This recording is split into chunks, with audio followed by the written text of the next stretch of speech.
नुपुर शर्मा की विवाद के बीच जिस तरीके से खाड़ी देशों ने भारत को आंख दिखाया था, उसके बाद से अब एक संतुष्ट और सुकून देने वाली खबर निकल के आई है और खाड़ी देशों के माथे से पसीना लाने के लिए काफ़ी है। आपको बता दें, बड़ा झटका लग गया है। जी हाँ, दरअसल अमेरिका और यूरोपीय यूनियन के प्रतिबंधों के बावजूद सऊदी अरब को पीछे छोड़कर रूस भारत को तेल आयात करने वाला दूसरा सबसे बड़ा देश बन गया है। आपको बता दें, ये टेंशन सऊदी देशों, खाड़ी देशों के लिए बड़ा झटका है, क्योंकि भारत कभी भी जितनी स्पीड के साथ रूस के साथ तेल खरीद रहा है और इससे प्रभाव सीधा सीधा खाड़ी देशों पे पड़ रहा है। और अगर यही हाल रहे तो खाड़ी देशों को कहीं ना कहीं बड़ा झटका लग सकता है और बड़े पैमाने पे जो तेल खरीदने की बात है वो रूस कहीं ना कहीं वो जगह जो है खाड़ी देशों की जगह रूस ले सकता है। हाल ही के दिनों में जिस तरीके से विवाद मोहम्मद पैगंबर को लेकर हुआ था और नुपुर शर्मा के बाद जिस तरीके से खाड़ी देशों ने भारत की आलोचना की थी एक सिरे से, उसके बाद से भारत ने भी एक तरीके से आत्मनिर्भर और निर्भरता जो है वो दूसरों पर, जो खाड़ी देशों को पर निर्भरता है वो दूसरे देशों पर कहीं ना कहीं एक तरीके से बनाने की कोशिश जारी है। और इसी को देखते हुए आपको बता दें दोस्तों, तेल इंडस्ट्रीज़ में रशिया को लेकर रशिया ने भारत का बड़ा साथ दिया और तेल बड़े पैमाने पर निर्यात किया। और इतना ही नहीं, सऊदी से सस्ते में, जी हाँ, सऊदी अरब को पीछे छोड़कर रूस भारत को तेल आयात करने वाला दूसरा सबसे बड़ा देश बन गया है। पहला स्थान इराक का है। इराक में भारत में तेल को सबसे अधिक निर्यात होता है सऊदी अरब को पीछे छोड़कर। यानी अब आप समझिए, अमेरिका और यूरोपीय यूनियन के प्रतिबंधों के बावजूद सऊदी अरब जो है पीछे छूट गया है और रूस नंबर 2 स्थान पे आ गया है। यानी हम कह सकते हैं कि सऊदी अरब को करारा झटका दिया है भारत और रूस ने भी, अगर देखा जाए, क्योंकि तेल जो है सस्ते में रूस ने भारत को खूब दिया है। पहला स्थान इराक का है। इराक से भारत में तेल का सबसे अधिक निर्यात होता है।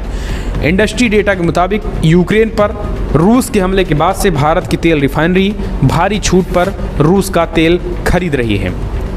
दरअसल कई तरीके के प्रतिबंधों के बीच रूस के तेल के खरीदार सीमित हो गए हैं। यही वजह है कि भारत जैसे कुछ देशों को काफ़ी छूट पर तेल मिल रहा है।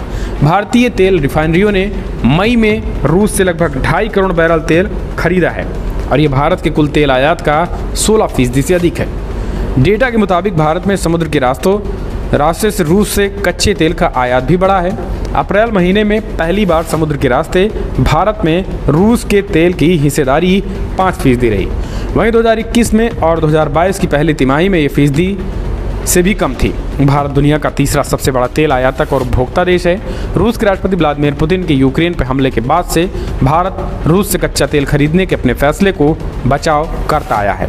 भारत के तेल मंत्रालय ने पिछले महीने कहा था कि रूस से तेल की खरीद भारत के कुल तेल खपत की तुलना में कम है।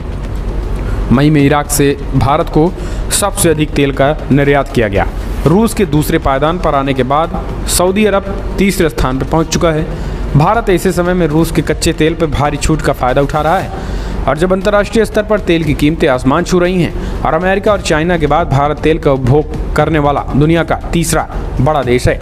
भारत में तेल का 85% से अधिक हिस्सा आयात होता है। रूस यूक्रेन पर रूस के हमले के बाद रूस के यूरल्स तेल खरीद कम ही बचे और इस देश की कंपनियों ने रूस के ऊर्जा उत्पादकों को नहीं खरीदने का फैसला किया था।